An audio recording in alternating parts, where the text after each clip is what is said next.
Hello, everyone. Welcome to the Mile High Sports Symposium. I am JT Matthews at JTMatthews01 on Twitter, and I'm here.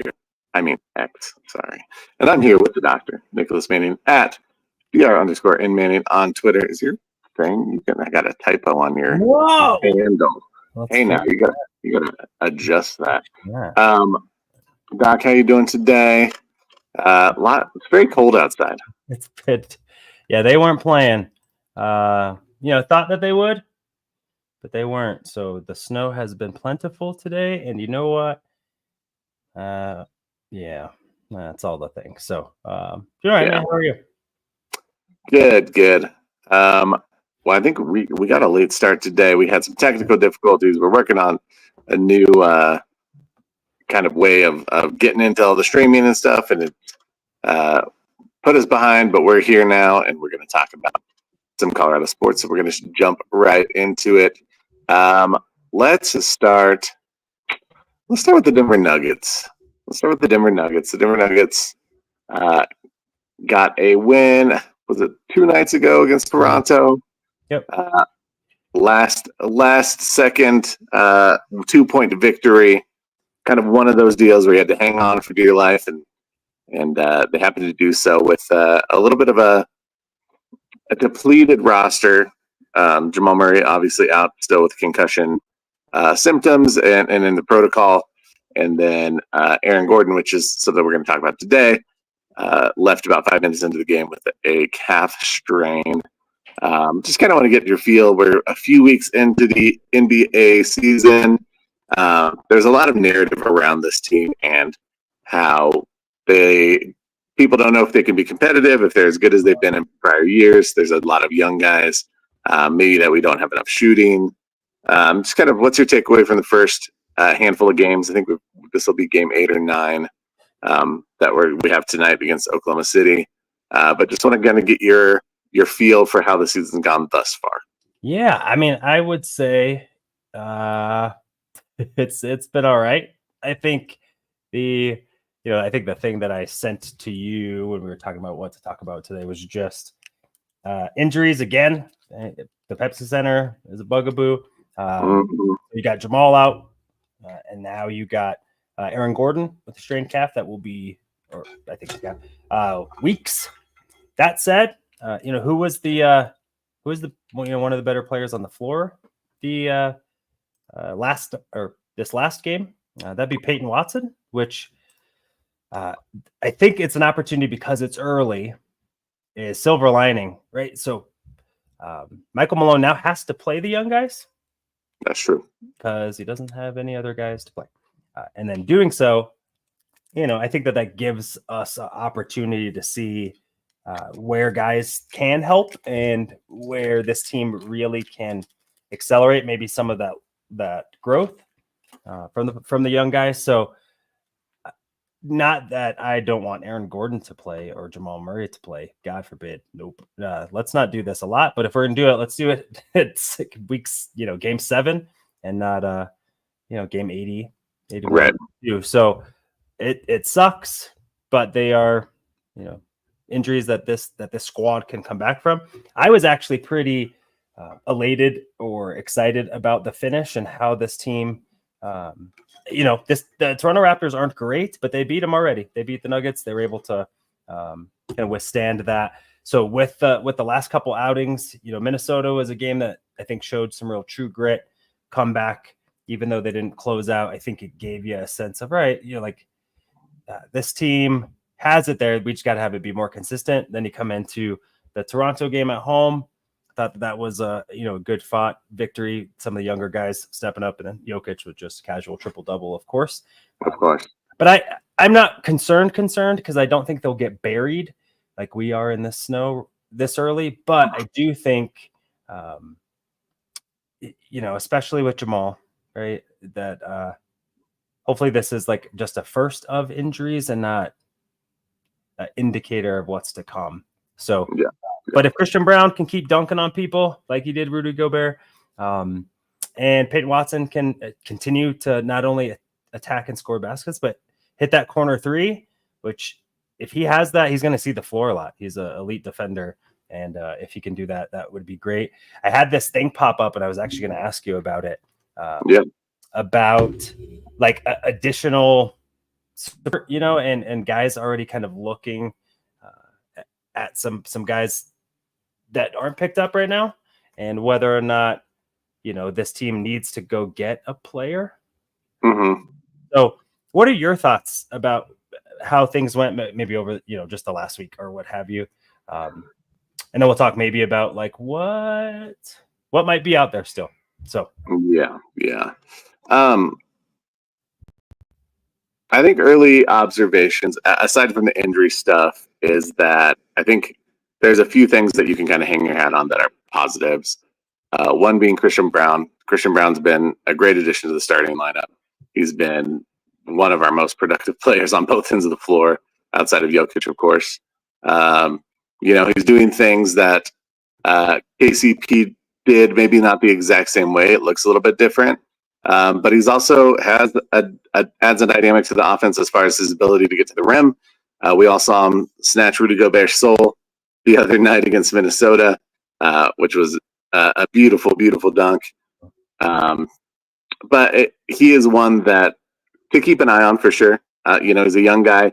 He seems to have good chemistry with Jokic. He doesn't seem to mind Jokic like physically moving him during a game to put him in position in the right spot. I don't know if anyone saw that, but there's a clip going around where Jokic, Christian's guarding an inbound guy, and Jokic just pushes him over so he's in the right position on defense against Minnesota in that game. But he's a guy that wants to learn. He seems to be excited about his role, seems to be aggressive. The things that we saw in preseason that I was worried about regarding kind of his hesitancy to shoot the ball, his inability to kind of make the pass if he's driving the lane, just kind of getting blocked at the rim or driving into traffic. Those haven't really been there. And so it's been a nice addition to this offense. Additionally, what Russell Westbrook has been I think it's a mixed bag for some people, but I think overall he's been a positive for this team, especially on a second unit last year that didn't have anyone that you can kind of hang your hat on and someone that you knew was going to be out there every night. It was kind of who are we going to throw out there? Who's going to produce that night? Russ is always going to be out there. He's always going to create opportunities. The thing that I like most, aside from his aggressiveness and the kind of speed that he plays that, is just his ability to get to the line, the free throw line. That's something that the Nuggets haven't been able to do for a long time. You think with Jokic, you'd see that a little bit more, but when you have a big guy who plays physically, you don't necessarily get those foul calls. And so to have Russ be able to drive the lane, get some opportunities at the free throw line, I think has been a positive.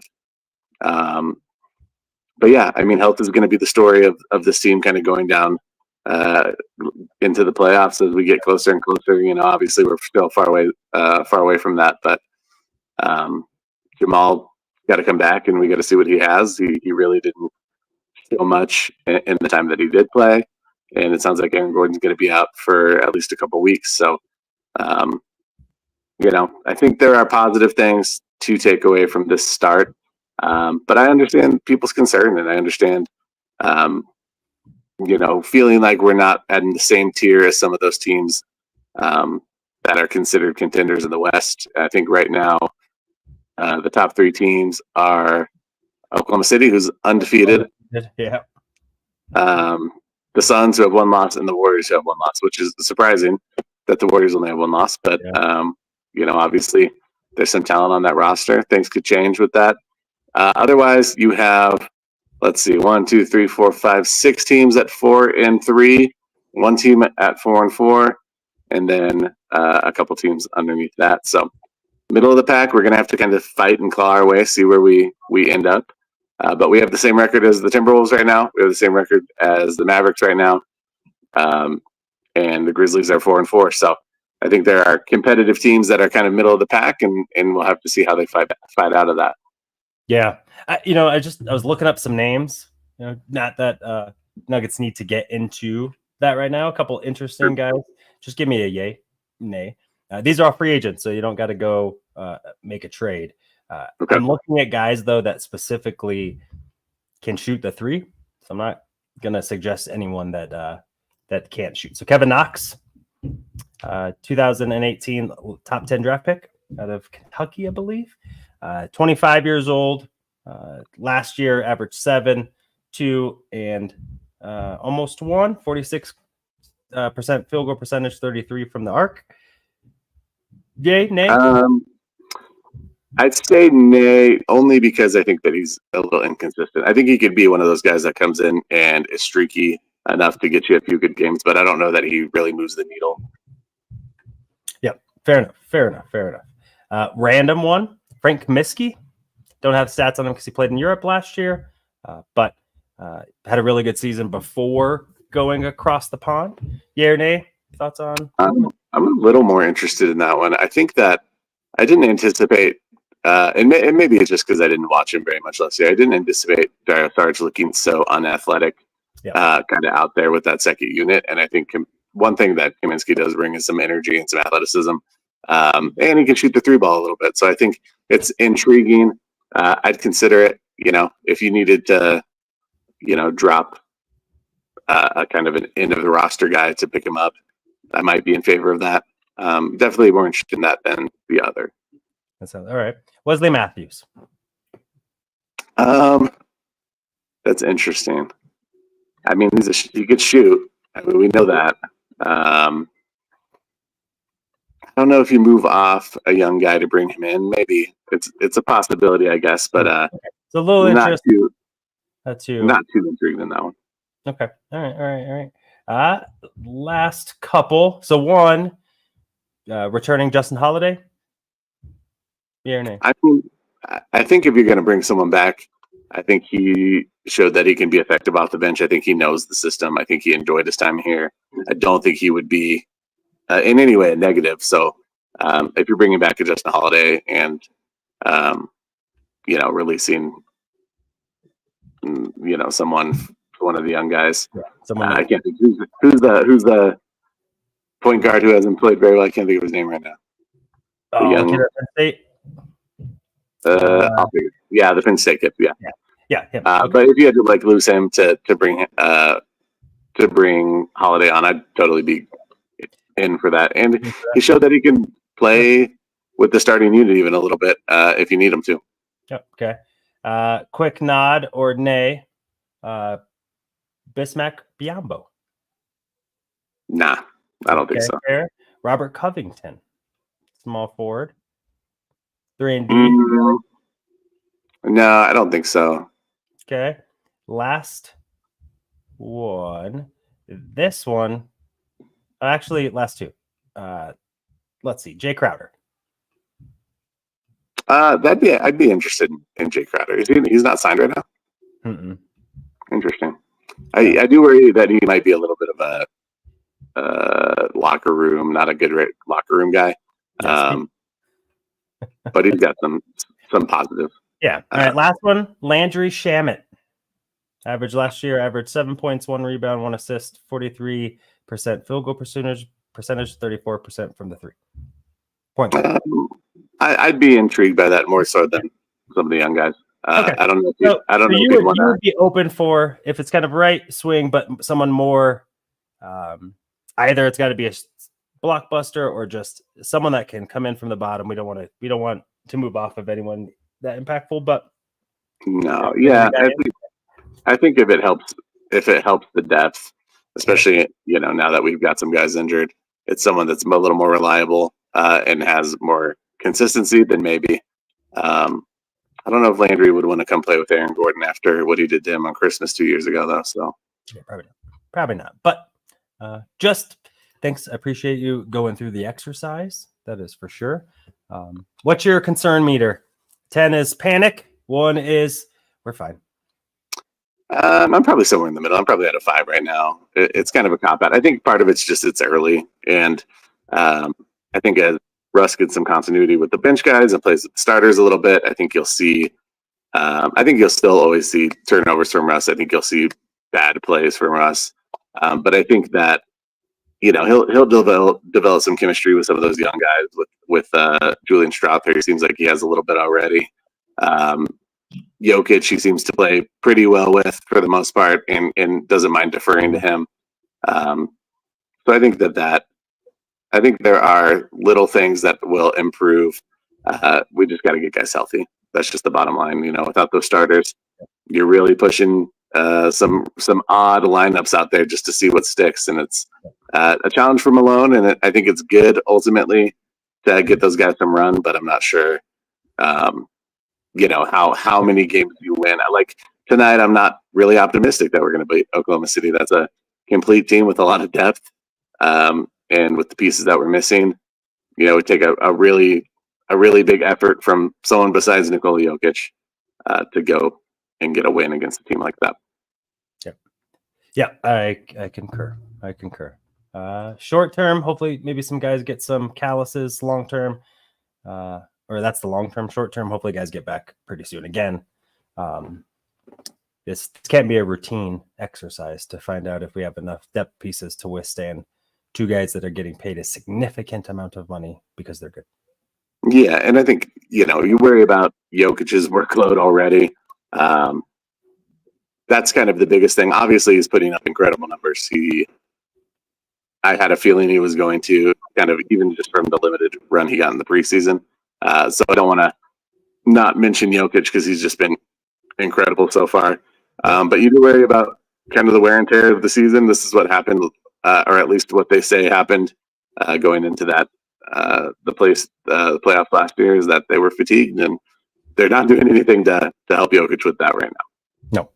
No, not yet. But it is short, and hopefully there's not as much rift between Michael Malone and Calvin Booth as it sounds like there could be, and those guys get it figured out and really put the best team around. Literally the greatest player in the world. So with that, from one greatest player in the world, let's transition to Nathan MacKinnon and the Colorado Avalanche. Got back in the win column last night, 6-3 against the hated Seattle. I don't hate Seattle Kraken, but I mean, they did oust us out of the playoffs 2 years ago. So I mean, I'm not a big fan. I was like the Kraken. It's a dope name. I was all for it. They got Groovy, and loved them. But yeah, you beat my team in the playoffs. I don't like you anymore. But it's the Avalanche were able to, I think, really have a complete game. They dominated from start to finish. Nathan MacKinnon had 5 assists with no goals. And Kel McCarr 2 assists. But it was really, getting Arturi Lehkonen back. So this team is now starting to get guys on the mend, even though Kel McCarr had an injury. He's going to make the trip on the road, which is a good sign. That means that they think he doesn't need extensive rehab. But we're looking down the face of Val Nichushkin coming back. I believe that his first opportunity to be back is as of the 13th, and then I think the first game is the 15th. So next week, Val should be back, and then I'm not sure how fast or how much you have been able to catch up on. I know it's been a busy day for all of us, but the captain had a setback, so really looking forward to seeing Gabe back on the ice. And from Adrian Dater, it was significant from his sources. So maybe let's start with the Landy news. Yeah, do they IL him? Do they long term and utilize that cap space to try and go improve the team now? And kind of what from there, right? It's been 3 years of this. I think as an organization, at some point too, hope can't be your strategy. Yep. That said, it's the face of the last decade of this organization and the voice. And so I don't know if there's a right answer, but I want to know your answer. What needs to happen here? If you had a magic wand and could fix, not like his body, but fix or say which way to go, assuming that it's still up in the air, whether or not he comes back, assuming the cloud is still kind of there. What do you think needs to happen for the Avalanche need to move forward? Yeah, I mean, I don't think they need to be in a hurry right now to make a move. I think you give it some time. I am one that feels like even if Gabe comes back, I'm not sure what his impact will be. However, I do think he's important to this organization. He's obviously important to that locker room. He's someone that I want to see do well, and I think that we all want to see back on the ice and at least make a return, whether that is at a high capacity or just at a limited capacity. So I'd say as of today, just hold on. Just hold on a little bit longer. We've got some guys coming back, like you said. Lehkonen back is huge. Obviously he had the go-ahead goal in the game yesterday. Picked up right where he left off with that group. There's obviously chemistry there, so I think that's a positive. Cale Makar is a little dinged up now, so we're going to lose him maybe for a couple games. I didn't really ever see anything that said exactly what he hurt, but he tweaked something, so he may be out a game or two. But they did say he could play if he needed to, so I don't mind them being cautious with that. But yeah, I mean, just wait a little bit longer. Let's let the season play out a little bit more. I'm not opposed to putting, to moving on from Gabe this season if it means that we can utilize some cap space down the road. Because I think at some point it's the same kind of conversation that you hear people saying about Jokic is, how long do you get McKinnon in his prime? Yep. And you have to capitalize on that. And I think that the organization's been really patient with Gabe. I think they've done everything they could to extend kind of this open invitation to say, hey, get right. We're going to stick with you. We're not going anywhere. We have the guys that we have, and we want you to be part of that. And you're our captain. But at the same time, it's been 2 years now, and we're kind of waiting for some sort of progress. And I'm sure that he's just as frustrated as the fans in the front office, but give it a little more time and we'll see what that ends up looking like. But today I'd say just leave it as is. Work with the guys you got, get some guys healthy, and keep moving forward because you're just going to improve from here. Yep. You get Val Nichushkin back in the next week or so. Jonathan Drouin, Ross Colton, and Miles Wood, who are all solid contributors for the team, or on IR or IL, whatever that part is called in hockey. So I mean, you have some really talented guys that are out. That when they come back, I think that also kind of allows you that gray area of having a pretty good roster waiting along there, and can make that call. My feeling is I think you let this year play out. Unless Gabe makes a decision before the trade deadline. Yeah. Like that. And I mean, in retirement. And then in this off season, I think you can't go through this again. So I think if there is doubt that he is able or ready to skate, I think you got to work out a deal with him to be able to get him some cash, but find a way to get him off your books or to the best that you can. I think you can't do this again. I think for him, for the fans, for that team, all that kind of stuff, that there has to be kind of a collective problem solving there, or a really strong medical clearance. Like, no, you got to be ready to go. Not like, all that good stuff. So agree with you. Let it ride. And with that, let's talk a little Broncos country.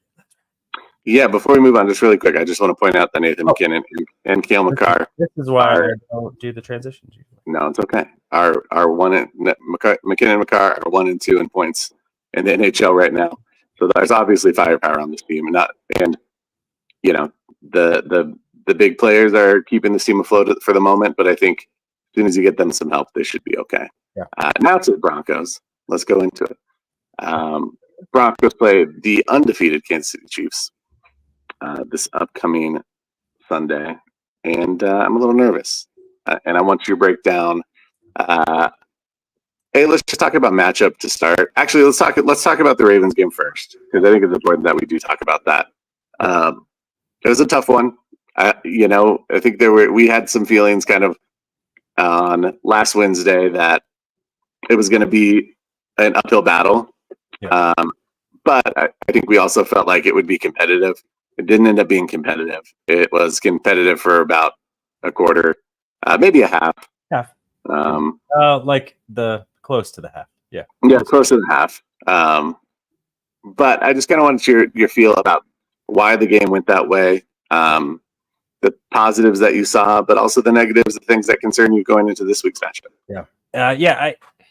really, it's to beat a team that's good, especially on offense, right? If you look at you have Zay Flowers, you have Mark Andrews and Isaiah Likely, you have Lamar Jackson and Derrick Henry. Like, your skill positions are dope, and they have a bunch of road graders up front. It is by far the best.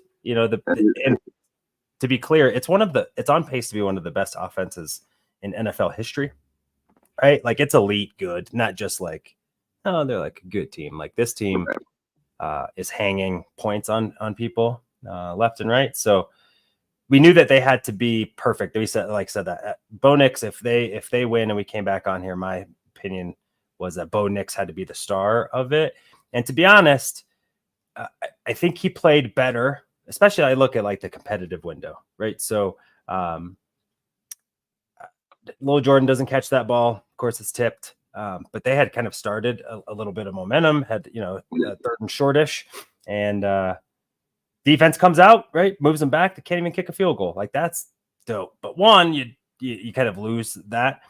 Additionally, right, Javonte, for some reason, is running the ball as belly on 4th and 1 instead of having it high and tight where you can reach forward to get a first down.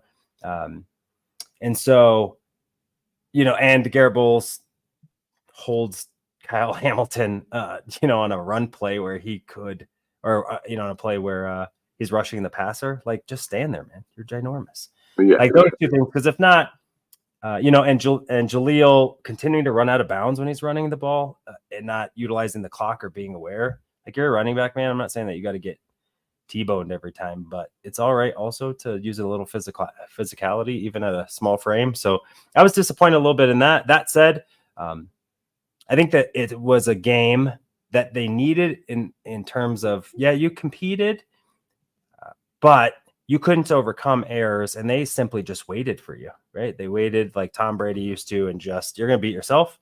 We're just going to be consistent, and then it went from potentially a 17-14 game going into halftime. Got to feel good about that. Even if they score, we're within 10 at the most, and to, it's 21-10. 24-10. They're down 2 touchdowns, and they get the ball back, which is just like, shoot, which they did exactly that. They go down and score. It's 31-10. Like, even at that feeling now, it's like we're not built for. We don't have the firepower to come back from that. So it was good for them to see, like, you are playing with margins this big in the NFL in general, but when you're going to play a good team, like, you got to see what it's like. That is a championship caliber team. We didn't have our lunch pail ready to go necessarily, or we got to lock in. Garrett, don't hold people. Javonte, put the ball out. Jeez, like, get it, man. I appreciate your head down running style. I think he was ready to run some mofos over, but just forgot about the nuance. Like, if they trip you, though, they trip you, got to have up. But I actually liked what I saw from Bo.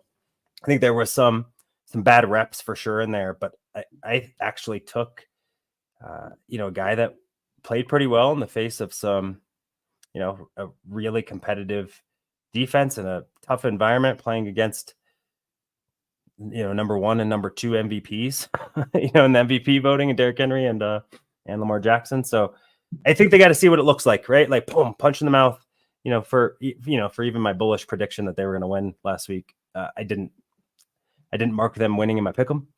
Sure. I really wanted to hope it there. And it was closer, I think, than the score, but I think they need a little bit of like smelling salt. Like, I think maybe we were feeling ourselves a little bit. And so that's my take. It was, I think it was an opportunity for those younger players, now it's the 3rd youngest team in the NFL, to get some exposure of, you had the same record, but you're not on the same level. Like, what do you got to do to get us there? Cause that's the goal.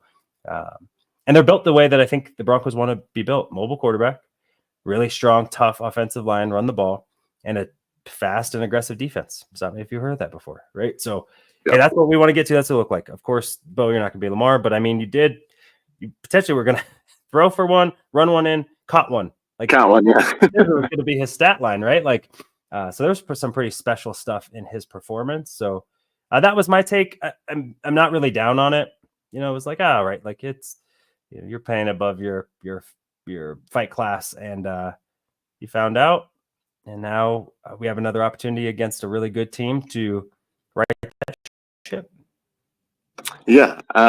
What do you think contributed to the defense kind of getting beat up a little bit? Because I think going into this game, the Broncos were lauded as one of the top defenses in the league. I don't know that that's changed necessarily, but I think their rep took a little bit of a hit with the beating that they got. We think that obviously we only got one sack on the day, so that's kind of a big piece of that. But do you think that Vance Joseph was out schemed? Do you think it was more that we were missing a big playmaker on this offense that we need to kind of remedy that? Do you think that there's something to point to specifically on the defensive side of the ball that the Broncos could have done better? Yeah, PJ not being there, I think Devon Key is a good backup player. He got exposed quite a bit. They targeted him, and they sure did. And in his defense, he's not on that level. I mean, he hasn't had that many reps either. I think that they played a lot of soft coverage at times, a lot of zone, and unless you're really able to get to Lamar or any quarterback with some quickness, letting him sit back there and throw in his zone, that's what Fangio did a couple seasons ago, and he diced up the Broncos, and it was the same exact thing. Cooper, congratulations on the extension. I think well deserved. He lost contain about 3 times, trying to rush inside when you're setting an edge. I think things like that just weren't as sound. And I think Zay Flowers is a really good player. And when Lamar has 3.5 seconds to throw the ball, Zay Flowers, that's hard to cover, man. Oh, on top of it though, there's some bull tic-tac holding calls, and a lot of that was Lamar running, and he kind of run towards the line and then peel back and make a throw. So I think guys also were assuming he's on the run. I'm going to go that stuff. There were just some calls I think that weren't in the Broncos' favor, and they needed all the breaks to be competitive. Yeah. And so all that being said, I think it was a tough game, bad circumstances. We knew that they had to score some points. They were going to give up some points. So I'm not down on the defense. I think though it does see kind of the talent gap with where the Ravens offense is. And to be honest, again, it is a great offense, a talented offense. There isn't a lot of holes on it, especially when you add Deontay Johnson to Zay Flowers. That's a championship team, whether or not they win it. That's what it takes. That's what it looks like. So I think if they get exposed, they don't correct it, and we start seeing some more of that stuff over the next several weeks, then I'm concerned. I think one game with how good they've played, taking one on the chin this week isn't, every team needs a wake up call. So I think that this was theirs, but they're still young players that need to continue to grow, and I think that was a good data point for those guys for sure. Yeah, and to me it kind of seemed like, I think part of it's just inexperience. Some of the young guys got some bad calls, the holding down the field by Franklin early on because he thought it was a running play, and it turned out that it wasn't, and just a few different things that kind of got them in trouble. But to me, it felt more like they knew they needed some big plays, and so everyone was trying to go for the big play instead of playing that sound defense that we know that they can play. And I think as the game got further and further away, they just, they kept reaching, and it put them in worse and worse positions. So hopefully that's something they can learn from. Yeah. Just a quick comment, since the trade deadline is gone and past, Baron Browning was traded for a 6th-round pick. I don't think anyone's too surprised by that. Were you surprised that there weren't any more moves made? Yeah, I mean, I was surprised, shockingly, to be honest with you, that that they didn't make a move for a running back. Yeah, I think that they checked in on some of the receivers, but didn't want to give up, I think, anything more than a 7th or a swap, probably. And so to get some of the guys that were traded, I don't think they were willing to give up a 5th or a 6th. I think that that's really good acknowledgement for where this team's at. They know this year isn't our Super Bowl year, so why give up future assets to do that? And so I'm okay. It would have been nice, but really had to be a right deal. Why go get Mike Williams, who's on the downside of his career, has a lot of money that we could just roll into next year and not use. for a guy that we're likely not going to resign again next year for 8 games. You know, by the time he's productive after learning the offense, you know, juice for squeeze kind of stuff. So that's my take. And we didn't mention it. Cooper 4-year extension.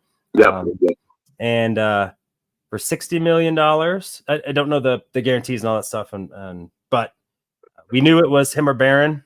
Right? And in the end, again, it's like just Hunger Games, right? Like, oh, you grew up, like you went to college together, like all that stuff, drafted together.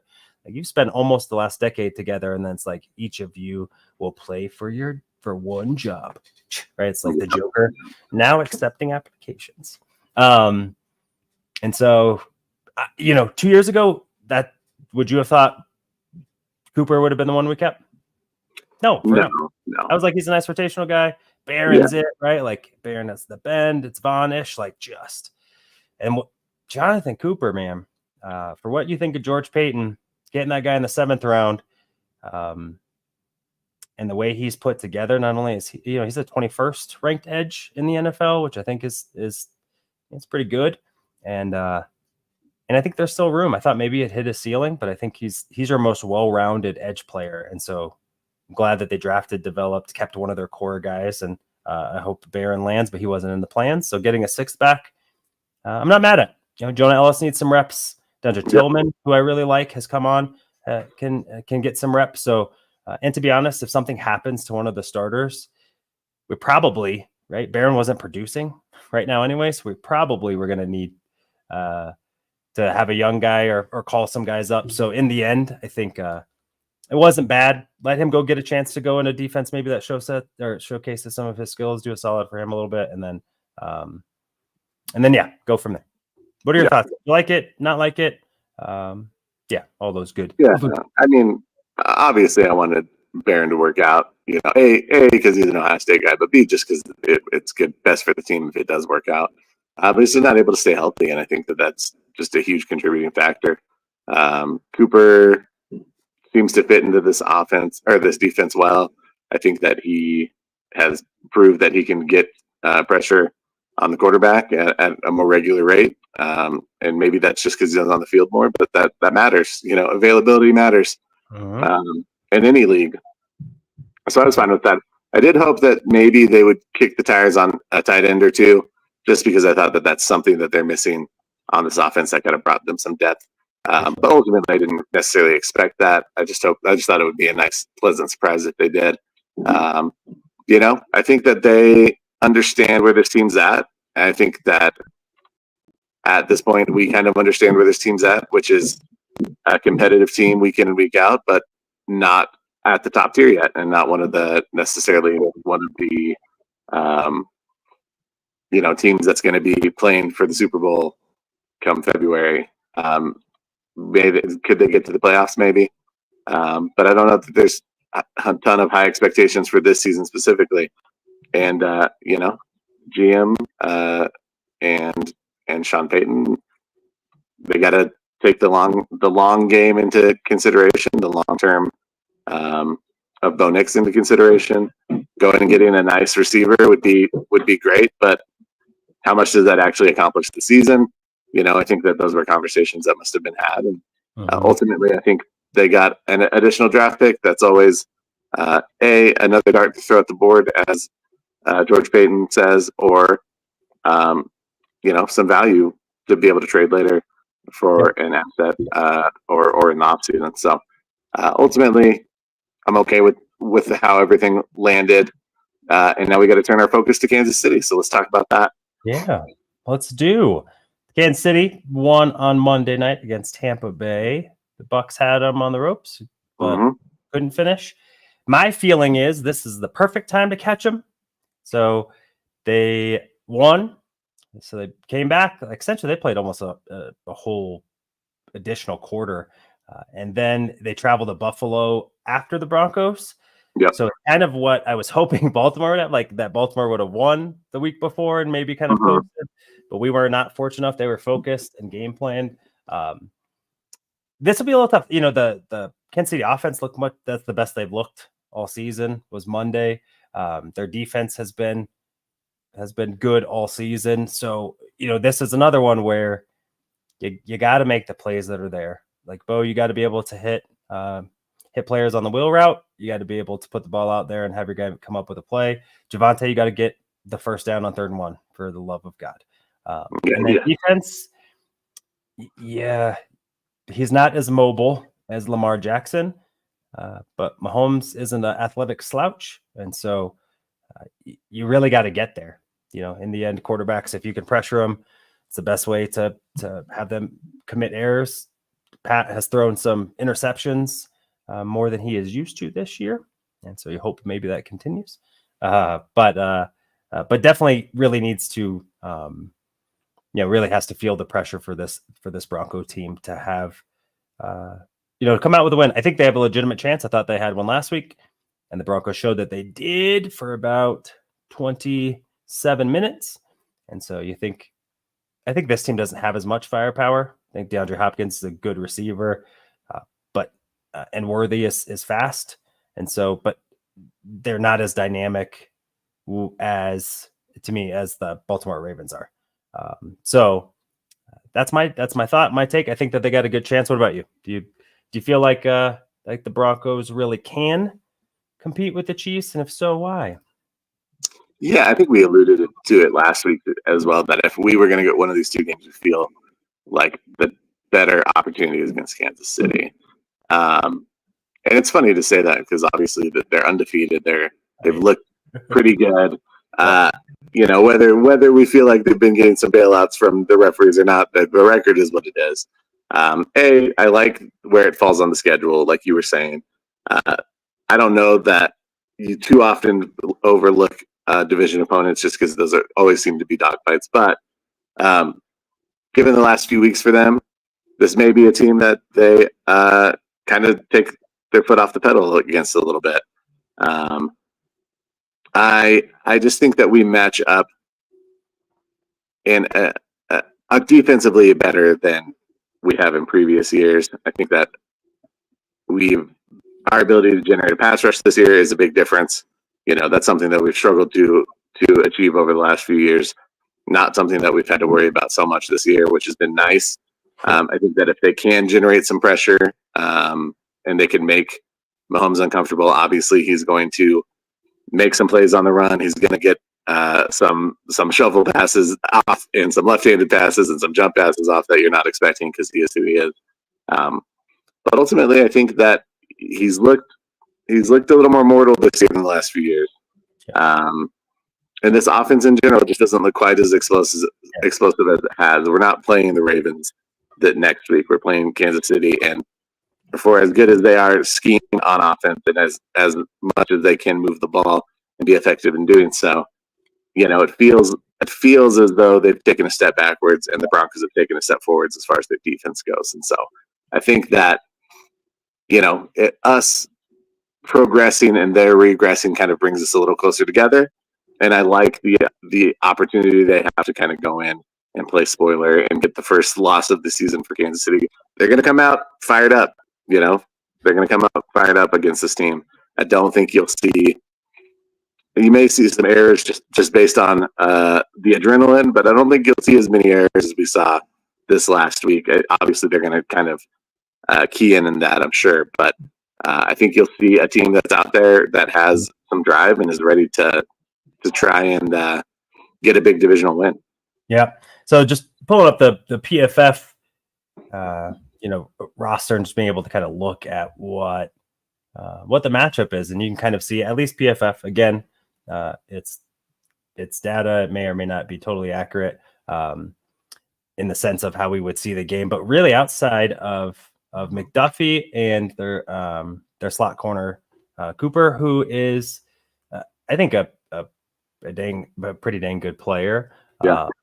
And they keep finding these guys, like 4th, 5th, 6th rounds, Ladarius Sneed, et cetera. And so nice job to them. But I think he's played pretty well. And then in the secondary, outside of that, I think they've been pretty susceptible.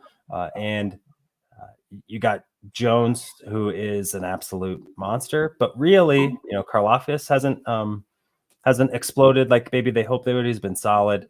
And then their linebackers, I think, are good, not great. So I think offensively, outside of Jones, this team, I think, has a good opportunity to be able to compete and especially if they can find an opportunity or find a way to run the ball. The Broncos have to be able to do that at a successful clip. It's going to be like high 60s and sunny, so we don't have to deal with Patrick Mahomes in the snow and like the game slows down for him like everyone else is skating, and which he is really good in the snow. And so I'm glad that isn't going to be the narrative. And so offensively, again, I think that they got to get points early. I don't think they've scored on opening drive yet. And so, or at least haven't scored a touchdown on opening drive. That's for sure. So I think that has to get cracked. And then I think on defense, really, we know it. Their interior offensive line is their strength. And so how do you neutralize that? I think Kelsey is always good, even though this year he's been okay. And so I feel really good about PS2. You put PS2 on, or I even think you maybe don't even need him to travel. I think Riley can compete with Hopkins. I really like that matchup where you don't have Xavier Worthy is fast, but I don't think he is not as polished as Zay Flowers is right now. So I think you can kind of scheme to that. So, don't let Mahomes run around to make really, really big plays. If we can limit them in the run game, and then you got Travis Kelce, the Bronco killer, who you really can't, if you're going to let someone run wide open, please don't let it be that guy. Like, come on, guys. Like, let's cue in. It's like watching, people forget Steph Curry. Like, what? Like, if there's a guy that we need to go run around with, it's probably that guy.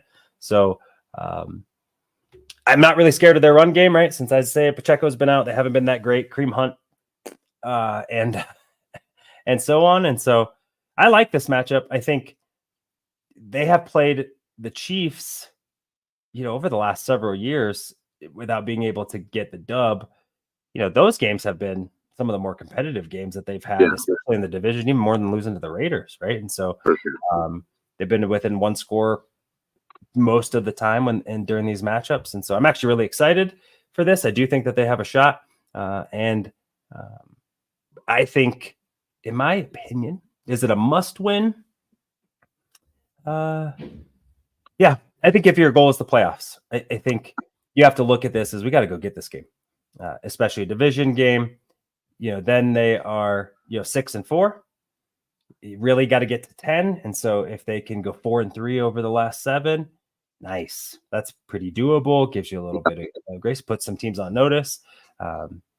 If they lose, are they out? Not really, but really you got to go 5-1 then, and you get the Chiefs second time. So it's like let's just go get this one. So I think they match up well.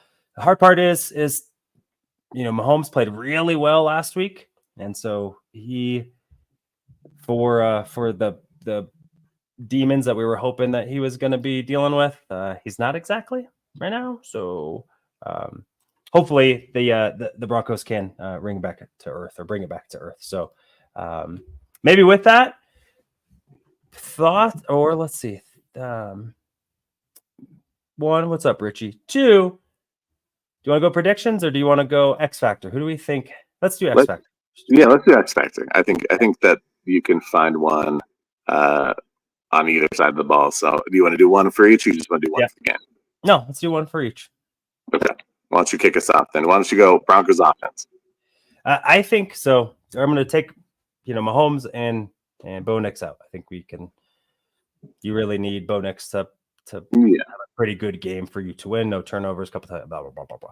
That's on offense, I think it's hard because I think Javonte has to have, a couple years ago with Teddy, right? That game that Javonte was he was the reason. I think that needs to be able to show out. I think that they have to be able to run the ball at a 4.5, 5-yard carry clip to really keep themselves ahead of the chains and winning the time of possession. Keep Patrick Mahomes off. That's kind of how they'll win. My worry is I don't think Javonte is that guy anymore. And I don't have a ton of confidence in Jaleel right now. I think he's fast and a spark plug, but again, guy that misses contact. I think Audric Estime is going to get a long look. I think if that kid can hold on to the ball, Please don't fumble, bro. I know. I think he has an opportunity to be able to start working his way into being the starter. And I think this is a game where if there were an opportunity to do it, it would be him. And so I'm operating in the assumption that they're going to lean into that. I think really good stuff happens when he has the ball, when he doesn't fumble. And right now, there's not been a lot of special plays from the other two guys. Jaleel has showed some, been able to get to the corner pylon for touchdowns, but haven't seen a 30-yard gain, haven't seen a big play like that. And so I think we need that. And I think Audric Estime provides that. So I think if they win, they have to have a running game that is like New Orleans good, and that effective. And so that's kind of a general one-ish. I think Audric Estime, but I can't bank that they'll do what they should do and play him. My answer is I think either Mims or Franklin, and I mean that we got to get a big play touchdown. Yep. A 50, 60. I think those are really the guys. I think Sutton could be that guy too. But I think my X factor on offense is big plays. We have to have one of those guys be able to really stretch the defense and it hit, not just we can do it, we'll show you, and you got to be ready for it. But we got him. Bo and Franklin have to connect one time. Like it's almost there. It's almost there. No more almost. Yep. Yeah, I'm with you, and I agree.